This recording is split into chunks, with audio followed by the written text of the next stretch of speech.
ಓಂಕಾರ ಅನ್ನಲಿ, ಓಂ ಶಾಂತಿ ಅನ್ನಲಿ, ಇದೆಲ್ಲ ಏನಪ್ಪ ಅಂತಂದ್ರೆ ಮನಸ್ಸಿಗೆ ಸಮಾಧಾನ ತರ್ತಕ್ಕಂಥ ವಿಷಯಗಳಿವೆಲ್ಲ.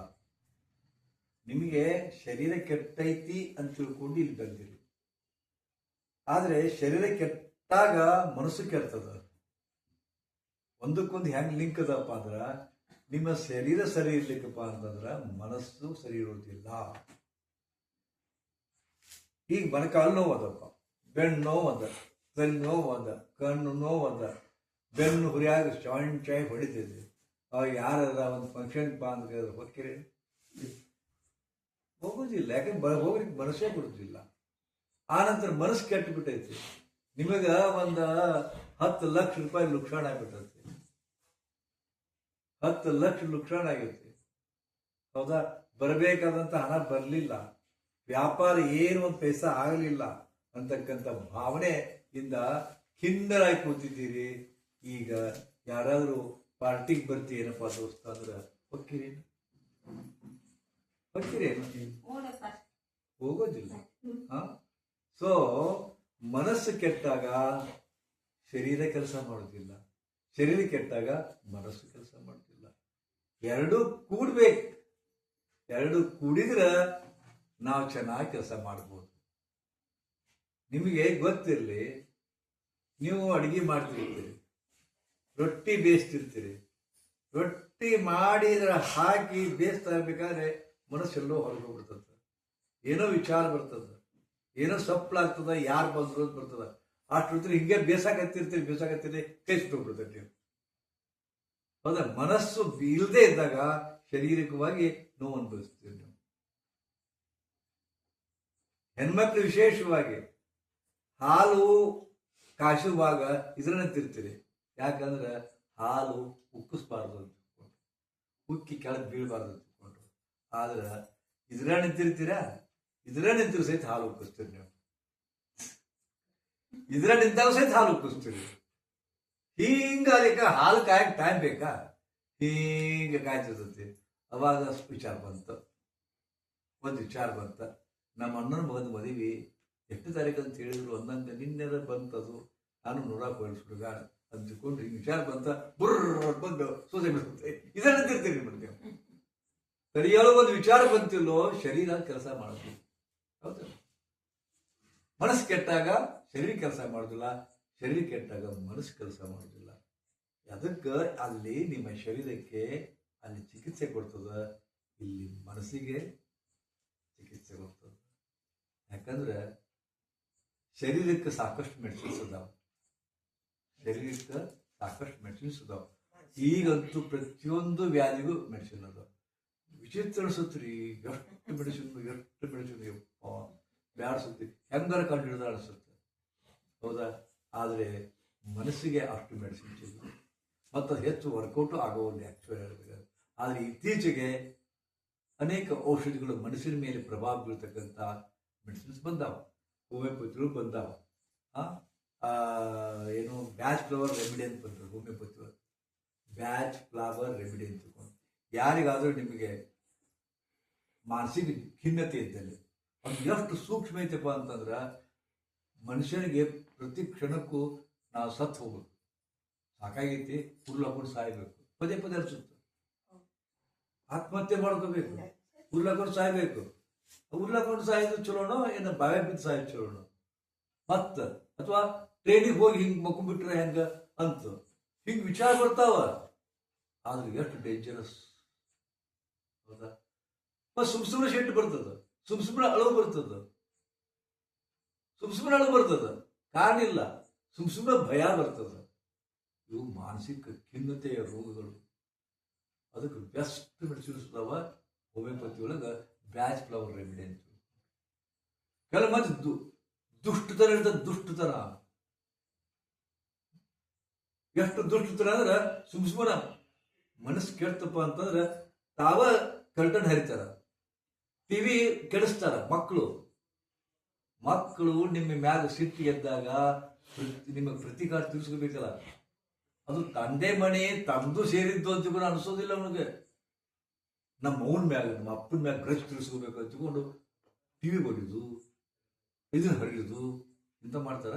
ಎಷ್ಟೋ ಮಂದಿ ಹುಡುಗರು ನಿಮ್ಮ ಅಟ್ರಾಕ್ಟ್ ಮಾಡ್ಕೊಳ್ಳಿಕ್ಕೆ, ನಿಮ್ಮ ಇದನ್ನ ಡೈವರ್ಟ್ ಮಾಡ್ಕೊಳ್ಳಿಕ್ಕೆ ಈಗ ಅನೇಕ ಕಾರಣಗಳಿಂದ ಅನೇಕ ಕುಕೃತ್ಯಗಳನ್ನು ಮಾಡ್ತಾರ ಅವರು. ಹೌದಾ? ಇವತ್ತಂತೂ ಎಷ್ಟು ತಂದೆ ತಾಯಿ ಮೇಲೆ ಬಹಳ ದೈಹಿಕ ಬಡಿಯೂಸ್ ಬಂತು, ಇದು ಬಂತು, ಅಬ್ಯೂಸ್ಮೆಂಟ್ ಬಂತು ನಡೆದ. ಮೊದಲ ಒಂದು ಕಾಲಕ್ಕೆ ತಂದೆ ತಾಯಿ ದೇವರಂತ ಒಪ್ಪಿದ ಕಾಲ ಇದು ದೇಶ ಇದು. ಆದ್ರೆ ಯಾಕಂದ್ರೆ ಜಗತ್ತಿನೊಳಗೆ ತಂದೆ ತಾಯಿ ಮತ್ತು ಗುರು ಸಾಕ್ಷಾತ್ ದೇವರ ಪ್ರತಿರೂಪ ಅಂತ ತಿಳ್ಕೊಂಡ ದೇಶ. ಆದ್ರೆ ತಂದೆ ತಾಯಿನ ವೃದ್ಧಾಶ್ರಮಕ್ಕೆ ಹಾಕ್ತಾರ, ವೃದ್ಧಾಶ್ರಮಕ್ಕೆ ಹಾಕ್ತಾರ, ಬಡಿತಾರ, ಕೊಲೆನೂ ಮಾಡ್ಯಾರ. ತಂದೆ ತಾಯಿಯನ್ನ ಪೀಸ್ ಮಾಡಿ ಎದಕ್ಕಂದ್ರೆ ಕುಡಿಯಾಕ ರೊಕ್ಕ ಕೊಡ್ಲಾರ್ದ, ಇಷ್ಟು ಡೇಂಜರಸ್ ಅಂತ ಇರುತ್ತೆ. ಇಂಥವೆಲ್ಲ ಇದು ಕ್ರೂರತನ, ಕ್ರುಯಾಲಿಟಿ ಅಂತಿದ್ರು. ಇಂಥ ಕ್ರುಯಾಲಿಟಿ ಇದ್ದ ಒಬ್ಬ ವ್ಯಕ್ತಿಗೆ ಮೆಡಿಸಿನ್ ಕಮ್ಮಿ ಆದ ನೋಡ್ರಿ. ಎಷ್ಟು ಸೌಮ್ಯ ಅದ, ಎಷ್ಟು ಸಭ್ಯಸ್ಥ ಆದ ಬಂದ್ರೆ ಹೆಂಗ್ ವರ್ಕೌಟ್ ಆದ ನಮಗೆ ಗೊತ್ತಾಗಲಿಲ್ಲ. ಹೆಂಗ್ ಅದು ಎಲ್ಲ ಹೂವಿನಿಂದ ಔಷಧಿ, ಪುಷ್ಪೌಷಧಿ ಅಂತಾರೆ ಅದಕ್ಕೆ, ಪುಷ್ಪೌಷಧಿ ಅಂತಾರೆ. ಹೌದಾ? ಇದು ಮೊದಲು ನಾನೇ ಹೇಳ್ತಿದ್ದೆ ಮನಸ್ಸಿಗೆ ಮೆಡಿಸಿನ್ ಇಲ್ಲ ಅಂದ್ಕೊಂಡು. ಈಗ ನಾ ಹೇಳ್ತಿರಲ್ಲ, ಮನಸ್ಸಿಗೂ ಕೂಡ ಮೆಡಿಸಿನ್ಸ್ ಅದು. ನಾನು ಯಾವಾಗ ಹಿಮಾಲಯಕ್ಕೆ ಪದೇ ಹೋಗ್ತಿದ್ದೆ, 16 ವರ್ಷ ಹಿಮಾಲಯದ ಸಂಚಾರ ಮಾಡಿದ್ದೆ ನಾನು. ಅಲ್ಲಿ ಬದ್ರಿನಾಥಕ್ಕೆ ಹೋಗೋ ದಾರಿ ಒಳಗ ಗೋವಿಂದ ಘಾಟ್ ಅಂತ ಬರ್ತದೆ. ಗೋವಿಂದ ಘಾಟದಿಂದ ಒಂದು ಡಿವಿಯೇಷನ್ ಬಂದು ಏನ್ ಬರ್ತದಪ್ಪ ಅಂತಂದ್ರ ವ್ಯಾಲಿ ಆಫ್ ಫ್ಲವರ್ ಅಂತ ಬರ್ತದೆ. ವ್ಯಾಲಿ ಆಫ್ ಫ್ಲವರ್ ಮತ್ತು ಹೇಮಕುಂಡ್ ಸಾಯಿಬಾ ಅಂತ ಬರ್ತದೆ. ಒಂದು ಸಿಖ್ಖರ ಪರಮ ಪವಿತ್ರ ಸ್ಥಾನದ ಹೇಮಕುಂಡ್ ಸಾಯಿಬಾ ಅಂತ ತಿಳ್ಕೊಂಡು ಅದರ ಪಕ್ಕದಲ್ಲೇ ವ್ಯಾಲಿ ಆಫ್ ಫ್ಲವರ್ ಅಂತದ್ದು. ಹೂವಿನೊಳಗೆ ಎಷ್ಟು ಅದ್ಭುತ ಮೆಡಿಸಿನ್ ಅದಪ್ಪ ಅಂತಂದ್ರ ಅಲ್ಲಿ ಎಲ್ಲ ಹೂಗಳಿಗೂ ಒಂದೊಂದು ಔಷಧಿ ಗುಣ ಅಂತ. ಅಲ್ಲಿ ಒಬ್ಬಗೆ ನಮ್ಮ ಶಿಷ್ಯರು ನಾನು ಒಂದು ಟೀಮ್ ಕರ್ಕೊಂಡು ಹೋಗಿದ್ದೆ. ಅಲ್ಲಿ ಇದು ಉತ್ತರಾಖಂಡ, ಇದು ಹರಿದ್ವಾರದಿಂದ. ನಮ್ಮ ಕೂಡ ಗುರುಗಳು ನೀವು ಭಾಳ ಅಡ್ಡಾಡಿರಿ, ನಿಮ್ಗೆಲ್ಲ ಪರಿಚಯ ಅದ, ನಮ್ಮನ್ನು ಕರ್ಕೊಂಡು ಹೋಗ್ರಿ. ಒಂದು 16 ಮಂದಿ ತಂಡವನ್ನು ಕರ್ಕೊಂಡು ಹೇಮಕುಂಡ ಸಾಯಿಬಕ್ಕೆ ಹೋಗಿದ್ವಿ. ಅಲ್ಲಿಂದ ವ್ಯಾಲಿ ಆಫ್ ಫ್ಲವರ್ಗೆ ಹೋದ್ವಿ. ಒಂದು ಸಣ್ಣ ಮಗುನ ಕರ್ಕೊಂಡ್ ಬಂದಿದ್ಲ ಹೆಣ್ಮಗಳು ಹೊತ್ಕೊಂಡು. ಆದ್ರೆ ಆಕೆ ಒಂದು ಇದನ್ನ ಕುದುರೆ ಮ್ಯಾಗ ಅಲ್ಲಿ ಕೆಲವು ಇದಾವ, 4 ಇದ್ರ ಮ್ಯಾಗ ಹೊತ್ಕೊಂಡು ಹೋಗೋದವ, ಕುದುರೆ ಮ್ಯಾಗ ಹೋಗೋದವ. ಹೌದಾ? ಹಿಂಗದಾವ. ಆ ಖುಷಿನೂ ಕರ್ಕೊಂಡು ಬಂದಿದ್ದು. ಆ ಕೂಸು ಆಡ್ತಾ ಒಂದು ತಪ್ಪಲ ತಿಂದ್ಬಿಡ್ತು. ತಪ್ಪಲ ಹಿಂಗ ಅವ್ರವ್ ನೋಡಕತ್ತಲ್ಲ, ಒಂದು ತಪ್ಪಲ ತಿಂತು. ಒಂದು 15 ದಿವಸದೊಳಗ ಜಿಗ್ರಿಗೆ ಶುರು ಆಯ್ತು. ಸಂಡಾಸು ಎಲ್ಲ ಒಂದು ಗಾಬರಿ ಆಗಿಬಿಟ್ರು ಎಲ್ಲಾರು. ಅವಾಗ ಹಿಂಗಿದೆ ಮಾಡೋ ಮುಂದ ಭಾಳ ಯಾಕ್ರಿ ಭಾಳ ಟೆನ್ಷನ್ ಆಗೋದಿಲ್ಲ ಅಂತ ಮಾತುಗಳ ಕೇಳಿದ. ಇಲ್ಲ ನನ್ನ ಮಗ ಒಂದು ತಪ್ಪಲ ತಿಂತು, ನಾ ಸುಮ್ಕ ಇದ್ದೆ, ಏನಾಗಿದ್ ಬಿಡ ಅಂತಕೊಂಡು ಹಿಂಗ ಇದಾಗಿ ಬೇಜಾರಾಗತೈತಿ. ಅವಾಗ ಅವ ಅಲ್ಲಿ ಅವನೇ ಅದಕ್ಕ ಮತ್ತೊಂದು ಸ್ವಲ್ಪ ಕರ್ಕೊಂಡೋಗಿ ಇದನ್ನ ತಿನ್ನಿಸಿರಂತಂದು. ಇದನ್ನ ತಿನ್ನಿಸಂದ್ರೆ ಅದು ತಿಂದ್ರು ಗಪ್ಪ. ಒಂದು ತಪ್ಪಲ ತಿಂದ್ರ ಸಂಡಾಸತ್ತು, ಒಂದು ತಪ್ಪಲ ತಿಂದ್ರ ಇದಾಯ್ತು. ಆ ನಂತರ ಮತ್ತೊಂದ್ ಕಡೆ ಒಂದು ಹೋತು. ಆ ಹೂದ್ ವಾಸನೆ ತಗೊಂಡ್ರೆ ಕೋಮದ ಹೊಕ್ಕಿದ್ ಮನುಷ್ಯ, ಅಂದ್ರೆ ಸ್ಮರಣ ಕಳ್ಕೊಂತಿದ್ ನಾವು. ಆ ಹೂದ್ ವಾಸನೆ ತಗೊಂಡ್ರಿಲ್ಲೋ ಹಿಂಗ ಭ್ರಮ, ಎಲ್ಲಿದ್ದೀನಿ ಏನಿದ್ದೀನಿ, ಕುಡ್ದಾಗ ಪೂರ ಬಿಸ್ಟಲ್ಲಿ ಇರ್ತಾರಲ್ಲ ಹಂಗ ಆ ಹೂದ್ ವಾಸನೆ ತಗೊಂಡ ಬಿದ್ದುಬಿಟ್ಟ. ಯಾವ ಮಂದಿ ಎಲ್ಲರಿಗೂ ಗಾಬರಿ ಆಗ್ಬಿಟ್ರು. ಅವಾಗ ಮತ್ತ ನೋಡಿ ಯಾಕೆ ಅಲ್ಲೇ ಅದಾವ ಎಲ್ಲ. ವ್ಯಾಲಿ ಆಫ್ ಫ್ಲವರ್, ಪುಷ್ಪ ಕಣಿವೆ ಅಂತಾರ, ಪುಷ್ಪ ಕಣಿವೆ ಅಂತಾರ ವ್ಯಾಲಿ ಆಫ್ ಫ್ಲವರ್ ಅಂತ ತಿಳ್ಕೊಂಡು. ಅದೇ ಯಾರು ಸಂದಾಸದ ಹೇಳಿದ ಇವರು ಅವರೇ ಕೇಳಿದ್ರು, ಹಿಂಗೋರು ಇವ್ರಿಗೆ ಹಿಂಗಾಗ್ತದ ಅಂತ ತಿಳ್ಕೊಂಡು. ಅವಾಗ ಮತ್ತ ಓಡೋಡಿ ಹೋಗಿ ಒಂದು ಹೂವ ತಂದು ಹಿಂಗೆ ಮುಗಿ ಹಿಡ್ದ, ಆರಾಮ್ ಎದ್ದ. ಏನಾಗಿತ್ತು ನನಗೆ ಹಿಡಿದೋರ್ಕ, ನಾ ಎಲ್ಲಿದ್ದೆ ಅಂತ ಕೇಳಿದ. ಎಷ್ಟು ಅದ್ಭುತ ಅಲ್ಲ. ಇಂಥ ಗುಣಗಳನ್ನ ಹೊಂದಿದಂತ ಪುಷ್ಪಗಳನ್ನ ಔಷಧಿ ರೂಪದೊಳಗ ಹೆಂಗ ತೆಗಿತಾರಪ್ಪ ಅಂತಂದ್ರೆ ಬಹಳ ಅದ್ಭುತ, ಚಮತ್ಕಾರದ.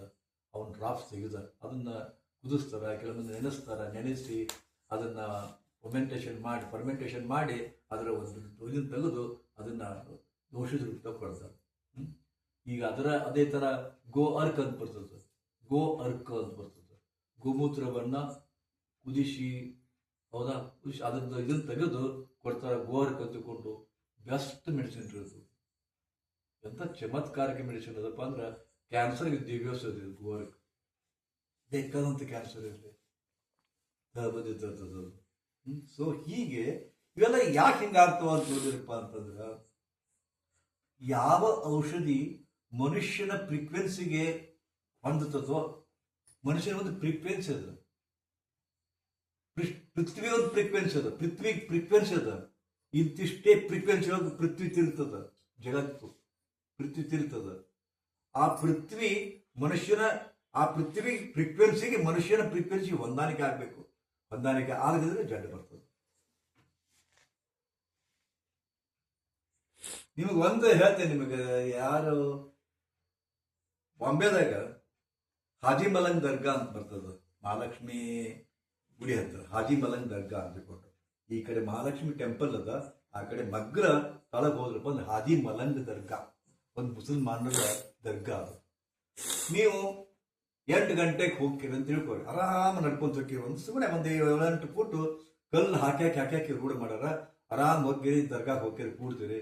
ಆದ್ರೆ ಲಗುನ ಹೋಗ್ರಂತಾರ ಅವ್ರು ಹಾಳೆ. ನೀವು ಅಕಸ್ಮಾತ್ ಅಲ್ಲೇ ಉಳಿದ್ರಪ್ಪ ಅಂತಂದ್ರೆ ಅದು ಕಾಲದಾರಿ ನಾವು ಹೋಗಿರ್ತೀವಲ್ಲ, ಪೂರ ಸಮುದ್ರ ಮುಳುಗಿಬಿಡ್ತದೆ. ಯಾವಾಗ ಮಧ್ಯಾಹ್ನ ಕಾಲಕ್ಕೆ ಮುಳುಗಿಬಿಡ್ತದೆ. ಮತ್ತೆ 4 ಮ್ಯಾಗ ಮತ್ತೆ ಓಪನ್ ಆಗುತ್ತೆ. ನೀವು ನೋಡಿರ್ಬೇಕು. ಇದೇ ನಾ ಹೇಳಿದಲ್ಲ ಸತ್ಯ ಅದ, ನೀವು ಹೋಗಿ ನೋಡ್ಬೋದು. ಯಾಕೆ ಇದನ್ನು ಹೇಳಿದೆ ಅಂತಂದ್ರೆ, ಬರೀ ಮಧ್ಯಾಹ್ನದ ಸಮಯದೊಳಗ ಮಧ್ಯಾಹ್ನ ಸೂರ್ಯನ ಕಿರಣಕ್ಕೆ ಸಂಬಂಧಿಸಿದಂತೆ ಸಮುದ್ರದ ಉಬ್ಬರ ಇಳಿತ ಆಗ್ತವ, ಏರಿಳಿತ ಆಗ್ತದ. ಗ್ರಹಣ ಬಂದಾಗ ಏರಿಳಿತ ಆಗ್ತದ, ಅಮಾವಾಸ್ಯೆ ಬಂದಾಗ ಏರಿಳಿತ ಆಗ್ತದ, ಹುಣ್ಣಿಮೆ ಬಂದಾಗ ಏರಿಳಿತ ಆಗ್ತದ. ಆ ಹೊತ್ತಿನಾಗ ನಿಮ್ಮ ಭಾವನೆಗಳು ಕೂಡ ಏರಿಳಿತ ಆಗ್ತವೆ. ನೀವು ಈಗ ಹಿಂಗದಿರಲ್ಲ, ಹಿಂಗೆ ಇರೋದಿಲ್ಲ. ಯಾವಾಗ ಅಮಾವಾಸ್ಯೆ ಬಂದಾಗ ನಿಮಗೆ ವ್ಯಗ್ರತೆ ಬರ್ತದ, ಸುಮ್ಮನೆ ಶಿಟ್ಟು ಬರ್ತದ, ಸುಮ್ಮನೆ ಅಳಬೇಕನ್ಸುತ್ತ. ಹೌದಾ? ಅಮಾವಾಸ್ಯೆ ಸಮೀಪ ಇದ್ದಾಗ ನಿಮ್ಮಲ್ಲಿ ಹಿಸ್ಟರಿಕ್ ಪೇಷಂಟ್ ಇರುತ್ತೆ ಕೆಲ ಮಂದಿ. ಅವಾಗ ಹಿಸ್ಟರಿಕ್ ಪೇಷಂಟ್ ಹೆಚ್ಚಾಗುತ್ತೆ, ಹಿಸ್ಟೀರಿಯಾ. ಹೌದಾ? ನಿಮಗೆ ಯಾವುದೋ ಒಂದು ಒತ್ತಡ ಬಂದಂಗೆ ಆಗ್ತದೆ. ಬರೀ ಅಮಾವಾಸ್ಯೆ, ಹುಣ್ಣಿಮೆ, ಮಧ್ಯಾಹ್ನದ ಕಾಲ, ಸಾಯಂಕಾಲ ಕಾಲದಕ್ಕೆ ಈ ದೇಹ ಸ್ಪಂದಿಸ್ತದ. ಹೌದಾ? ಹಂಗೆ ಭಾವನೆಗಳು ಚೇಂಜ್ ಆಗ್ತವ. ಸೂರ್ಯನ ಇದಕ್ಕೆ ತಕ್ಕಂತೆ, ಪ್ರದಕ್ಷಿಣೆ ತಕ್ಕಂತೆ, ಸೂರ್ಯನ ಸುತ್ತಲೂ ತಿರತಕ್ಕಂಥ ಪೃಥ್ವಿಯ ಪ್ರದಕ್ಷಿಣೆಗೆ ತಕ್ಕಂತೆ ನಮ್ಮ ಭಾವನೆಗಳು ಚೇಂಜ್ ಆಗ್ತವೆ. ಎಷ್ಟು ಮಜಾ ಅಲ್ಲ. ಅದಕ್ಕೆ ಕೆಲವೊಂದು ಮೆಡಿಸಿನ್ ಅನ್ನ ಆಯುರ್ವೇದದೊಳಗ ಬೆಳಗ್ಗೆ ತಗೋರಿ ಅಂತಾರೆ, ಅದಕ್ಕೆ ಪೂರಕವಾಗಿ. ಕೆಲವೊಂದು ಮಧ್ಯಾಹ್ನ ತಗೋರಿ ಅಂತಾರ, ಕೆಲವೊಂದು ಸಂಜೆ ತಗೋರಿ ಅಂತಾರ, ಕೆಲವೊಂದು ರಾತ್ರಿ ತಗೋರಿ ಅಂತಾರ. ನೀವೇನ್ ಮಾಡ್ತೀರಿ? ಮುಂಜಾನೆ ಮರ್ತೀರಿ, ಮಧ್ಯಾಹ್ನ ತಗೊಂತೀರಿ ಅಂತೇಳಿ ಮಧ್ಯಾಹ್ನ ತಗೊಂತೀರಿ, ಸಂಜೆ ಒಂದು ಮರ್ತೀರಿ, ರಾತ್ರಿ ತಗೊಂತೀರಿ ಅಂತ ರಾತ್ರಿ ತಗೊಂತೀರಿ. ವರ್ಕೌಟ್ ಆಗಲ್ಲ. ಪ್ರತಿಯೊಂದು ಮೆಡಿಸಿನ್ಗೂ ತನ್ನದೇ ಆದಂತ ಫ್ರೀಕ್ವೆನ್ಸಿ ಅದ. ಹೌದಾ? ಇವರಿಗೆ ನೆಗಡಿ ಬಂದದ. ನೆಗಡಿ ಬರೋದು ಯಾಕಂದ್ರೆ ನೆಗಡಿ ಯಾಕೆ ಬರ್ತಪ್ಪ ಅಂದ್ರೆ ಒಳಗಡೆ ವ್ಯವಸ್ಥೆ ಕೆಟ್ಟೈತಿ ಅಂತ ಸಿಂಪ್ಟಮ್ ಅದು, ಇಂಡಿಕೇಶನ್ ಅದು. ಹೌದಾ? ಅವಾಗ ದೇಹಕ್ಕೆ ರೆಸ್ಟ್ ಬೇಕು, ಮನಸ್ಸಿಗೆ ರೆಸ್ಟ್ ಬೇಕು. ಏನೋ ಅಸ್ತವ್ಯಸ್ತ ಆಗ್ಯದ ದೇಹ ಅಂತ ಇಂಡಿಕೇಶನ್ ಅದು. ಆದ್ರೆ ನಾವೇನ್ ಮಾಡ್ತೀವಿ? ಈಜಿ ಗೋಯಿಂಗ್ ಇರ್ತದೆ. ಒಂದು ಕೋಲ್ಡ್ ಡ್ರಿಂಕ್ನೋ ಎಂಥದೋ ಗುಳಿಗೆ ತಗೊಬಿಡ್ತೇವೆ, ಪಟಕ್ಕ ನಿಂತ್ಬಿಡ್ತದೆ ಅದು. ಆದ್ರೆ ನೆಗಡಿ ನಿಂತು ಬಿಡುತ್ತು, ಅದು ಒಳಗಡೆ ಅದು ಏನಿರ್ತದೆ ಒಳಗಡೆ ಜಾಗೃತ ಆಗಿರ್ತದೆ. ಗುಳಿಗಿದು ಎಲ್ಲಿ ಮಠ ಅವಧಿ ಇರ್ತದೆ ಅಲ್ಲಿ ಮಠ ಇದು ಇರ್ತದೆ. ಅದು ಮತ್ತೆ ಶುರು ಆಗುತ್ತೆ, ಮತ್ತೆ ಗುಳಿಗೆ ತಗೊಂಡ್ರಿ. ಒಂದು ಸತ್ಯ ತಿಳ್ಕೊರಿ, ಎಲ್ಲಿ ನೆಗಡಿ ಎಷ್ಟು ದಿವಸ ಇರುತ್ತಪ್ಪ ಅಂದ್ರೆ, ಒಮ್ಮೆ ನೆಗಡಿ ಬಂತಿಲ್ಲ 7 ದಿವಸ ಅದು ಪೀರಿಯಡ್. ಅದು ಒಂದು ಇನ್ಫ್ಲೂಯೆನ್ಸ್ ಬಂತು, ಒಂದು ಚಿಕನ್ ಗುಂಡೆ ಬಂತು, ಇಂತಿಷ್ಟು ದಿವಸ ಪೀರಿಯಡ್ ಇರ್ತದೆ ಅವಕ್ಕ. ಹೌದಾ? ಇಲ್ಲಿ ಏನಾಗುತ್ತೆ, ಇವ್ರಿಗೆ ನೆಗಡಿ ಬಂತು, ಇವ್ರೊಬ್ಬ ಡಾಕ್ಟರ್ ಅದಾನ, ಡಾಕ್ಟರ್ ಬಂತಾರೆ, ಶಿವಿಯರಿಗೂ ಕಣ್ಣು ಕೆಂಪಾಗಿವ್ರಿ, ಕಣ್ಣು ತೆಗಿಯಾಕ ಬರೋದ್ರಿ, ಮೂಳೆ ಸೋರುತ್ರಿ, ವಜ್ಜಾಗೈತ್ರಿ ಅಂತ ಅವಾಗ ಗುಳಿಗೆ ಕೊಡ್ತಾರ. ನಾ ಹೇಳಿದ್ನಲ್ಲ 7 ದಿವಸ ಇರೋದು ಅಂತ ತಿಳ್ಕೊಂಡು ಕಮ್ಮಿ ಆಗೋದೇ ಇಲ್ಲ. ಅದು ತಾತ್ಕಾಲಿಕ ಕಮ್ಮಿ ಮತ್ತೆ ಬರ್ತದೆ. ಅವಾಗ ಮತ್ತು ಕಮ್ಮಿ ಆಗಿಲ್ರಿ ಮತ್ತೆ ಚೇಂಜ್ ಮಾಡ್ತಾರೆ ಗುಳಿಗೆ ತೊಗೊಂಡೋಗ್ರಿ ಇನ್ಯಾವ ದಿವಸ ಮತ್ತು ಕಮ್ಮಿ ಆಗಿಲ್ಲ ಎಂತ ಡಾಕ್ಟರ್ ನೆಗಡಿ ಗುಳಿಗೆ ಕೊಡ್ತಾವ ಮತ್ತೊಂದು ಡಾಕ್ಟರ್ಗೆ ಹೋಗ್ತಾರೆ ಅವ್ರೊಂದು 3 ದಿವಸ ಡೋಸ್ ಕೊಡ್ತಾರೆ ಅದು ಕಮ್ಮಿ ಆಗೋದು ಈಗ ಎಂತ ಡಾಕ್ಟರ್ ನೆಗಡಿ ಕಮ್ಮಿ ಆಗೋದು 3ನೇ ಡಾಕ್ಟರ್ಗಳು ಹೋಗ್ತಾರೆ ಅವಾಗ ನೆಗಡಿ ಕಮ್ಮಿ ಹಾಕೋದು ಬಂದಿರ್ತೈತಿ ಇನ್ನೂ 2 ದಿವಸ ಕಮ್ಮಿ ಆಗೋದಿರ್ತದ ಅವ ಏನು ಕೊಟ್ಟರು ಕಮ್ಮಿ ಆಗ್ಬಿಡ್ತದೆ ಅವಾಗ ಏನಂತಾರ ಬೆಸ್ಟ್ ಡಾಕ್ಟರ್ ಇವ ಅಂತಾರ ಇವಾಗ ಬೆಸ್ಟ್ ಡಾಕ್ಟರ್ ಅಂತಂತಾರ ಅದು ಇಲ್ಲ ಬೆಸ್ಟ್ ಡಾಕ್ಟರ್ ಅಲ್ಲವೇ ಅಲ್ಲ ಅದು ಗುಳಿಗೆಯ ಇದು ಪರಿಣಾಮ ಅದಕ್ಕೆ ಬೇಗ ಹತ್ತದ ಯಾಕಂದ್ರೆ ಅದ್ರ ಅಂತ್ಯಕಾಲ ಬಂದಿರ್ತೈತಿ ನೆಗಡಿಯ ಒಂದು ಟೈಮ್ ಏನಂತ ಮುಗಿಯಾಕ ಬಂದಿರ್ತೈತಿ ಅವ್ ಕೊಡ್ತಾನ ಮುಗಿತಪ್ಪ ಕಾಯಿ ಕುಡುಕ ಸ್ಟ್ರಾಂಗ್ ಮುರಿದಕ್ಕ ಅಂತೆಲ್ಲ ಹಾಗಾಗ್ಬಿಡ್ತದ ಫೇಮಸ್ ಡಾಕ್ಟರ್ ಅವ ಎಂಥದೇ ನೆಗಡಿ ಬಂದ್ರು ಅದಕ್ಕೆ ಬೆಸ್ಟ್ ಮೆಡಿಸಿನ್ ಆಯುರ್ವೇದಿಕ್ ಮೆಡಿಸಿನ್ ಅಪ್ಪ ಅಂತಂದ್ರೆ ಏನು ಅರಿಶಿನ ಪುಡಿ ತಗೊಂಡು ಹಾಗೆ ಫಂಟಾಸ್ಟಿಕ್ ಮೆಡಿಸಿನ್ ಅದು ಅರಿಶಿನ ಪುಡಿ ಬೆಸ್ಟ್ ಆಂಟಿಬಯೋಟಿಕ್ ಹೌದಾ ಅದ್ರದ್ದು ಹೊಗೆ ತೊಗೊಂಡ್ಬಿಡ್ರಿ ಇದನ್ನು ಸುಟ್ಟು ಹೊಗೆ ತೊಗೊಂಡ್ಬಿಡ್ರಿ ಮುಗಿತು ಗಂಟ್ಲೆ ಗುಸು ಅಂತಿತ್ತು ಅಂದ್ರೆ ಪಟಕ ಮತ್ತು ಉಪ್ಪು ಹಾಕಿ ಗಾರ್ಗ್ಲಿಂಗ್ ಮಾಡಿಬಿಡ್ರಿ ಮತ್ತೆ ಕೆಲ ಅದು ಕೂಡ ಕೆಮ್ಮು ಅಸೋಸಿಯೇಟ್ ಇತ್ತಪ್ಪ ಅಂದ್ರೆ ಕಫ ಬೀಳದಿತ್ತಪ್ಪ ಅಂದ್ರೆ ಇದು ಇತ್ತಪ್ಪ ಅಂತಂದ್ರೆ ನಿಮ್ಗೆ ಗೊತ್ತಿಲ್ಲ ಪೇರುಕಾಯಿ ಇರ್ತಾವ ಪೇರುಕಾಯಿ ಸುಟ್ಟು ತಿಂದ್ಬಿಡ್ರಿ 2 ದಿವಸ ಗಪ್ ಪೇರುಕಾಯಿ ಪೇರು ತಪ್ಪಳದೊಳಗೆ ಪೇರಿನ ಹಣ್ಣೊಳಗೆ ಎಷ್ಟು ಅದ್ಭುತ ಶಕ್ತಿ ಇದಪ್ಪ ಅಂತಂದ್ರೆ ಬ್ಯಾಡ ಸುದ್ದಿ ಅದು ಪೇರ್ಲು ತಪ್ಪಳದೊಳಗೆ ಅದ್ಭುತ ಶಕ್ತಿ ಅದು ಗಾಂಜಾಳದ ಕೂದು ಬರ್ತಾವಲ್ಲ ಗಾಂಜಾಳ ಇರ್ತದೆ ಕಾರ್ನ್ ಇರ್ತದ ಕಾರ್ನದೊಳಗೆ ಕೂದು ಬಂದಿರ್ತಾವ ಕೂದು ಗೊತ್ತದ ಆ ಕೂದಲೊಳಗೆ ಪರಮಾತ್ಮತ ಶಕ್ತಿ ಅದು ಒಗಿತೀವಿ ನಾವು ಒಗಿತೀವಿ ಅದು ಒಳಗಿನ ತಿಂತೀವಿ ಅದು ಒಳಗಿಂತ ಚಲೋ ಇರ್ತದ ಕರೆ ಆದ್ರ ಒಳಗಿನ ಮೆಕ್ಕೆ ತೆನೆಯಕ್ಕಿಂತ ಹೆಚ್ಚಿಗೆ ಅದ್ಭುತ ಶಕ್ತಿ ಅದರಾಗ ನೀವು ಬಾಳೆಹಣ್ಣು ತಿಂತೀರಿ ಆ ಸೊಗಟಿ ಒಳಗ ಮ್ಯಾಗಲ್ ಬಾಳೆಹಣ್ಣು ತಪ್ಪದೊಳಗ ಅತ್ಯದ್ಭುತ ಶಕ್ತಿ ಅದ ಒಳಗಿಂದ ಬಾಳೆಹಣ್ಣು ತಿಳಲಿಕ್ಕಿಂತ ಈ ಬಹಳ ಅದ್ಭುತ ಶಕ್ತಿ ಅದ ರೀ ಬೆಳಗ್ಗೆ ಎದ್ದು ಬಾಳೆಹಣ್ಣು ಸಿಪ್ಪಿ ಬಾಳೆಹಣ್ಣು ಬಿಡ್ರಿ ಬಾಳೆಹಣ್ಣು ಬೇಕಾದ್ರೆ ಆಕಳಿಗೆ ಕೊಡ್ರಿ ಬಾಳೆಹಣ್ಣು ಸಿಪ್ಪಿ ಕಟ್ ಮಾಡಿ 1-2 ಅವರ್ಸ್ ಕುದಿಸಿ ಕುಡಿಯಬೇಕಾದ ಅದ್ಭುತ ಶಕ್ತಿ ಬರ್ತದೆ ಇಷ್ಟು ಟಾನಿಕ್ ಅದ್ಭುತ ಜೀರಿಗೆಯೊಳಗೆ ಶಕ್ತಿ ಅದ ಶುಂಠಿಯೊಳಗೆ ಶಕ್ತಿ ಅದ ಹವಿಜೊಳಗೆ ಶಕ್ತಿ ಅದ ಲವಂಗದೊಳಗೆ ಶಕ್ತಿ ಅದ ಯಾಲಕ್ಕಿಯೊಳಗೆ ಶಕ್ತಿ ಅದ ದಾಲ್ಚಿನ್ಯಾಗಂತೂ ಬ್ಯಾಡ ಸುದ್ದಿ ಸಿಕ್ಕಾಪಟ್ಟೆ ಶಕ್ತಿ ಅದ ನಿಮ್ಗೆ ಹಾರ್ಟ್ ಬ್ಲಾಕ್ ಆಗೈತಿ ದಾಲ್ಚಿನ್ನಿ ಚೂರ್ಣ ತಗೋರಿ ದಾಲ್ಚಿನ್ನಿ ಕಷಾಯ ತಗೋರಿ ಹಾರ್ಟ್ ಬ್ಲಾಕ್ ಕಮ್ಮಿ ಆಗಿರ್ತದೆ ಇವೆಲ್ಲ ಯಾಕೆ ಹಿಂಗಾತವು ಅಂದ್ರೆ ಯಾವ ಫ್ರೀಕ್ವೆನ್ಸಿಯ ದುಷ್ಪರಿಣಾಮದಿಂದಾಗಿ ಯಾವ ಫ್ರೀಕ್ವೆನ್ಸಿಯ ಏರುಪೇರುಗಳಿಂದಾಗಿ ನಮ್ಗೆ ಜಡ್ ಬಂದಿತ್ತೋ ಆ ಫ್ರೀಕ್ವೆನ್ಸಿ ಅನುಗುಣವಾಗಿ ಅವು ಕೆಲಸ ಮಾಡ್ತಾವ ನಿಮ್ಗೆ ಗೊತ್ತಿರಲಿ ಅದ ನೆಲ ಆದ್ರೆ ಅಲ್ಲಿ ಅದ ನೆಲದಾಗ ಕಬ್ಬು ಹಾಕ್ತೀರಿ ಅದು ಸಿಹಿ ಕೊಡ್ತದೆ ಕಬ್ಬು ಬೆಳಿತೈತಿ ಸಿಹಿ ಕೊಡ್ತದೆ ಅದ್ರ ಪಕ್ಕದಲ್ಲಿ ಮೆಣಸಿನಕಾಯಿ ಇರ್ತದೆ ಕೆಟ್ಟ ಖಾರ ಅದನ್ನೆಲ್ಲ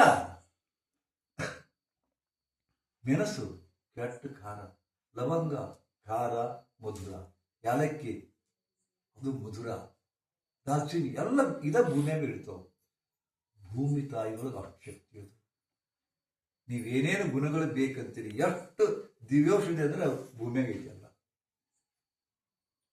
ಭೂಮಿಯಾಗ ಐತೆಲ್ಲ ಅದಕ್ಕೆ ಭೂಮಿ ತಾಯಿಗೆ ಸಮೀಪ ಇರ್ರಿ ಅಂತ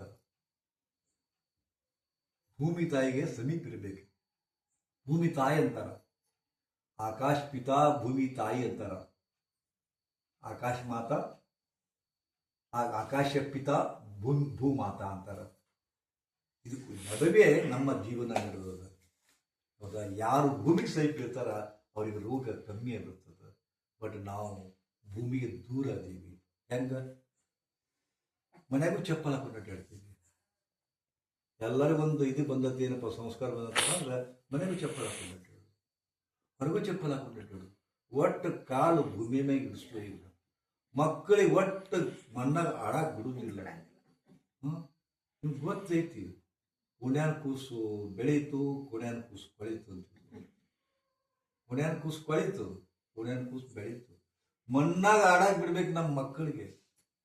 ಮಣ್ಣಿನ ಸಂಪರ್ಕ ಯಾರು ಕಳ್ಕೊಂತಾರೆ ಅವ್ರಿಗೆ ರೋಗ ಬಂತ ಅಂತ ತಿಳ್ಕೋರಿ. ಮಣ್ಣಾಗ ಏನ್ ಶಕ್ತಿ ಅದ ರೀ? ಒಂದು ಹಂದ್ ಸತ್ ಬಿದಿರ್ತೈತಿ ಬೇಕಾದ್ರೆ ಕ್ಯಾಟ್ ದುರ್ವಾಸ ಒಂದು 4-5 ಮಣಿ ದಾಟುವಷ್ಟು ಒಂದು ಎಕರೆ ಹೊಲದಷ್ಟು ಜಾಗಕ್ಕ ಕೆಟ್ಟ ವಾಸಿಸರು. ಎಪ್ಪು ಏನೋ ಸತ್ತತ ಅಲ್ಲಿ, ಹೆಂಗ್ ಸತ್ತತಿ ಅಂದ್ಕೊಂಡು ಅಂತೀರಿಲ್ಲ. ನಾಯಿ ಸತ್ತಿದ್ರು ಅಟ್ಟೆ ವಾಸ ಬಿಡ್ತದ. ಒಂದೇ ಒಂದು ಪುಟ್ಟಿ ಮಣ್ಣು ಹಾಕ್ರಿ, ಅಲ್ಲ ನಾಶ. ಒಂದು ಮಣ್ಣಾಗ ಎಷ್ಟು ಶಕ್ತಿ ಅದು ನಿಮ್ಗೆ ಗೊತ್ತಿಲ್ಲ. ಎಲ್ಲ ಕಳ್ಕೊಂಡ್ಬಿಟ್ಟಿರಿ ವಿವೇಕವನ್ನ. ಬರೇ ಮಣ್ಣು ಹಚ್ಕೊಂಡು ಇದು ಮಡ್ ಬಾತ್ ಬರ್ತದ, ಗೊತ್ತದ? ಅದಕ್ಕೆ ಮಡ್ ಬಾತ್ ಅಂತ ಬರ್ತದ. ಮಡ್ ಬಾತ್ ಮಾಡ್ಕೋರಿ, ಎಷ್ಟು ಸ್ಕಿನ್ ಡಿಸೀಸ್ ಹೋಗ್ತಾವ. ಬಾಡಿ ಹೀಟ್ ಕಮ್ಮಿ ಆಗ್ತದ, ಬಾಡಿ ಕೂಲ್ ಕಮ್ಮಿ ಆಗ್ತದ. ಹೆಚ್ಚು ತಂಪಿದ್ರೆ ಬಾಡಿ ಇದಾಗ್ತದ, ಹೀಟ್ ಆಗ್ತದ. ಹೀಟ್ ಇದ್ರೆ ಕಮ್ಮಿ ಆಗ್ತದ. ಮಣ್ಣಿನ ಸ್ನಾನ ಮಾಡೋದ್ರಿಂದ ಎಷ್ಟು ಅದ್ಭುತ. ಬಟ್ ಇದೆಲ್ಲ ನೀವು ಮರ್ತೀರಿ. ಸುಮ್ಮನೆ ಗುಳಿಗೆ ನುಂಗ್ತೀರಿ, ಇಂಜೆಕ್ಷನ್ ಮಾಡ್ಕೊಂತೀರಿ, ಆಪರೇಷನ್ ಮಾಡ್ಕೊಂತೀರಿ. ಇನ್ನು ನಾ ಹೇಳಿದ್ದನ್ನ ನಿಸರ್ಗ ಚಿಕಿತ್ಸೆಯವರು ಫಾಲೋ ಮಾಡ್ತಾರ, ಅದರಂಗ ಗುಣಪಡಿಸ್ತಾರ. ಅವರು ಹೇಳೋ ಉದ್ದೇಶ ಏನಪ್ಪಾ ಅಂತಂದ್ರೆ, ನಮ್ಮ ದೇಹ ಅದ್ಭುತಗಳ ಬೀಡದ. ಇದು ಮಣ್ಣಿನಿಂದ ಬಂದಿದ್ದದ. ಮಣ್ಣು ಅನ್ನೋದು ಪಂಚಮಹಾಭೂತೊಳಗೆ ಒಂದು. ಮಣ್ಣು ಅನ್ನೋದು ಪಂಚಮಹಾಭೂತೊಳಗೆ ಒಂದು. ಆಕಾಶ 2ನೇ ಪಂಚಮಹಾಭೂತ. ಭೂಮಿ 1, ಆಕಾಶ 2, ನೀರು 3, ಅಗ್ನಿ 4, ವಾಯು 5.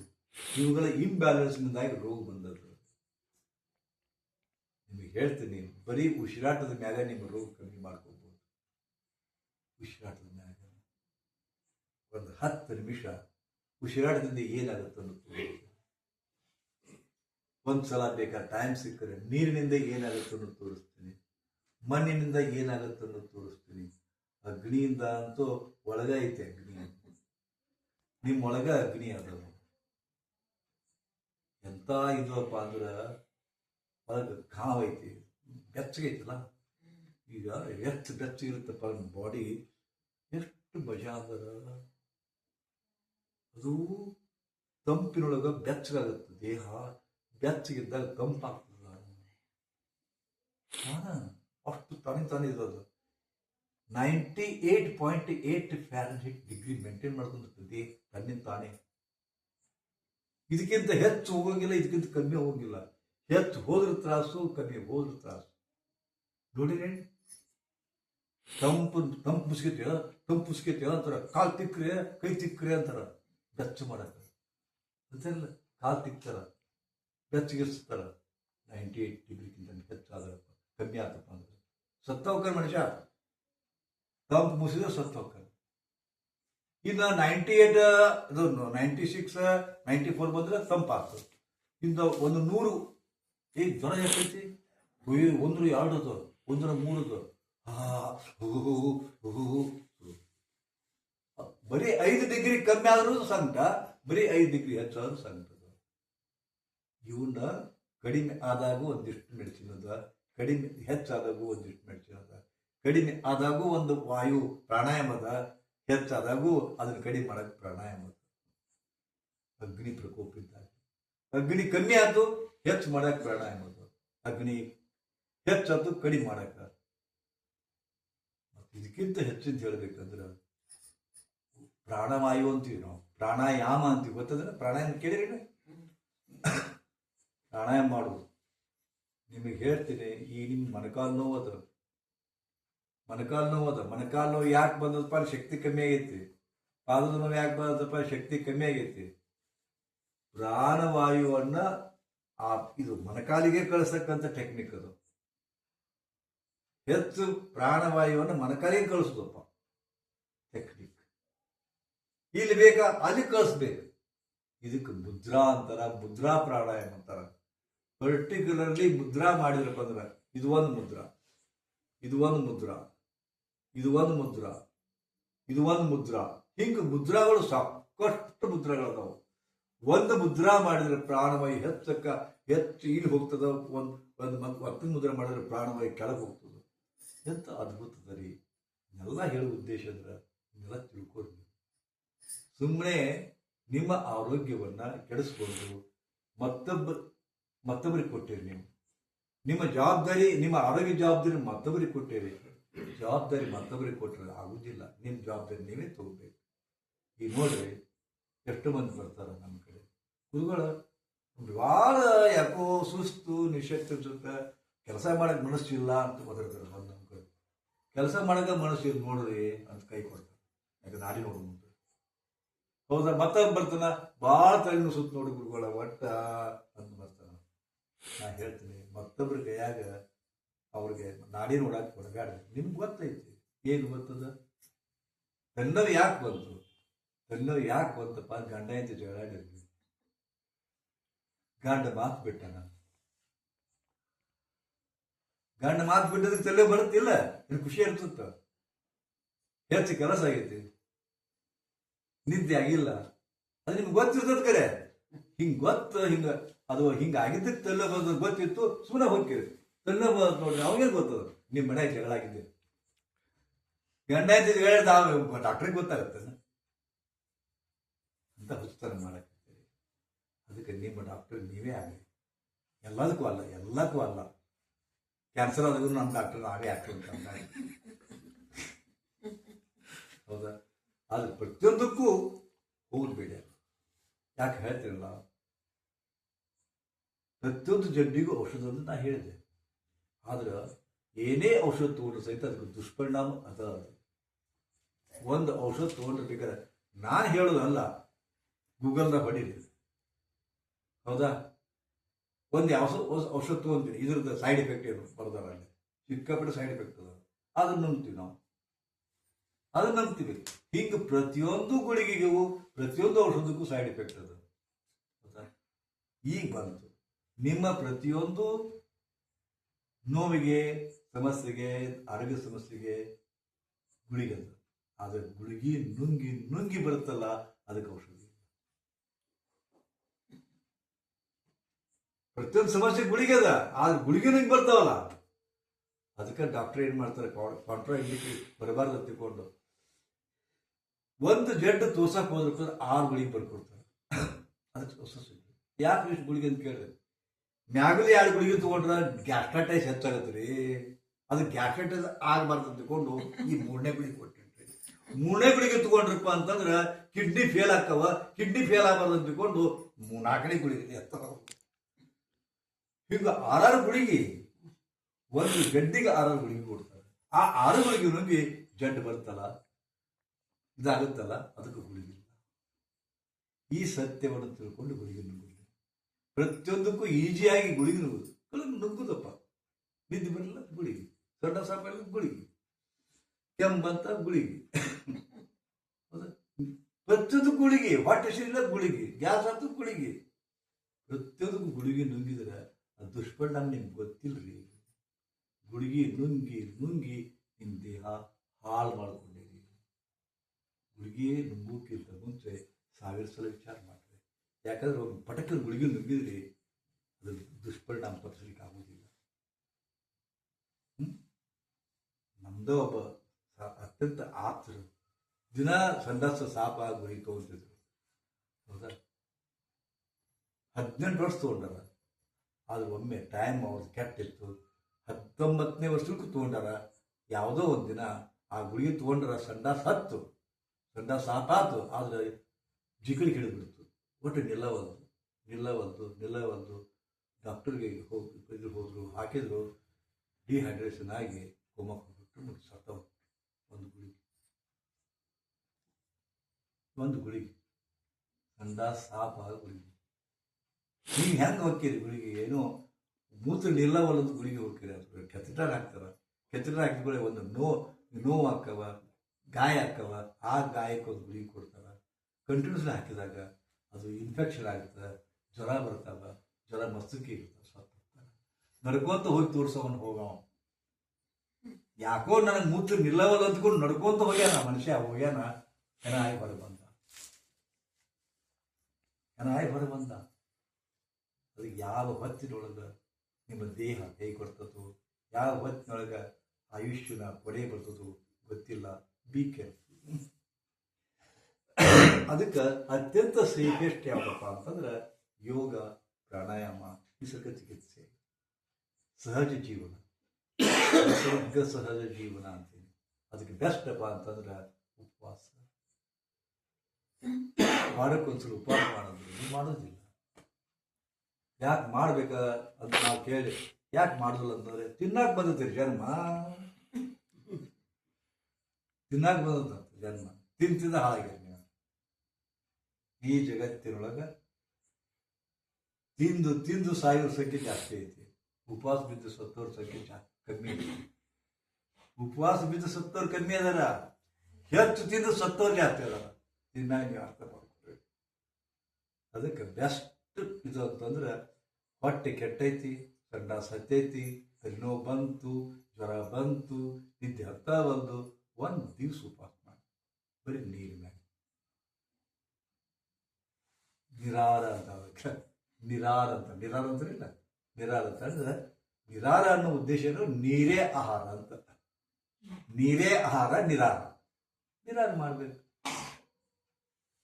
ಗೊತ್ತಾ? ಸೊ ಇಂಥ ತತ್ವಗಳನ್ನ, ಆರೋಗ್ಯ ತತ್ವಗಳು, ಆರೋಗ್ಯ ಸತ್ವಗಳು, ಇವೆಲ್ಲ ಆರೋಗ್ಯ ಸೂತ್ರಗಳು, ಇದನ್ನ ನೀವು ಬಳಸ್ಕೋರಿ. ಅಂದ್ರೆ ಸಹಜವಾಗಿ ನಿಮ್ಮ ಚಿಕಿತ್ಸೆಗೆ ಪೂರೈಕೆ ಬರ್ತದೆ, ಪೂರಕ ಆಗ್ತದೆ. ಈ ಮಾತನ್ನು ಹೇಳಿ ಈಗ ಪ್ರಾಣವಾಯುವಿನಿಂದ ಏನು ಮಾಡ್ಕೋಬಹುದು ಅನ್ನೋದನ್ನ ಪ್ರಾಕ್ಟಿಕಲಿ ನಿಮ್ಗೆ ತೋರಿಸ್ತಿರೋಂಥವ್ರ 10 ನಿಮಿಷ.